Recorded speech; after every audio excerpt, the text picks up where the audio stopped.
United Masters in Murders. Nandamuri Balakrishna నటించిన latest movie Daaku Maharaj cinema box office దగ్గర సంక్రాంతి కానుకగా భారీ ఎత్తున రిలీజ్ అవ్వగా సినిమాకి ఆడియన్స్ నుండి ఎక్సలెంట్ రెస్పాన్స్ ను సొంతం చేసుకుంది. బాలయ్య కెరీర్ లోనే బెస్ట్ ఓపెనింగ్స్ సొంతం చేసుకుని ఇప్పుడు కలెక్షన్ల పరంగా దూసుకెళ్తుంది. మూడో రోజు సినిమాకి బాక్స్ ఆఫీస్ దగ్గర కొత్త సినిమా సంక్రాంతి వస్తున్నా కూడా పోటీ ఎదురు అవ్వడం వలన స్క్రీన్ కౌంట్ తగ్గినా కూడా ఉన్న థియేటర్లలోనే ఎక్సలెంట్ హోల్డ్ని చేసి బాక్స్ ఆఫీస్ దగ్గర ఊచకోత కోపించింది. ఇప్పటికే ఈ యొక్క చిత్రం 3 రోజులు కంప్లీట్ అయ్యేసరికి 95 కోట్ల రేంజ్ల గ్రాస్ కలెక్షన్లు సాధించినట్టు అఫీషియల్ కూడా ప్రకటించారు.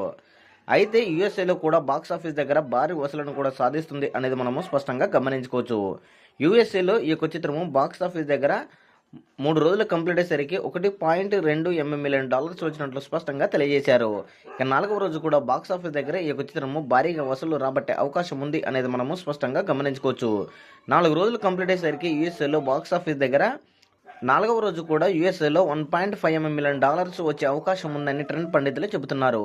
ఇదే కనుక జరిగితే మటుకు బాలయ్య కెరీర్ లోనే హైయెస్ట్ గ్రాస్ కలెక్షన్లు సాధించిన చిత్రంగా కూడా డాక్ మహారాజ్ చిత్రము నిలుస్తుంది.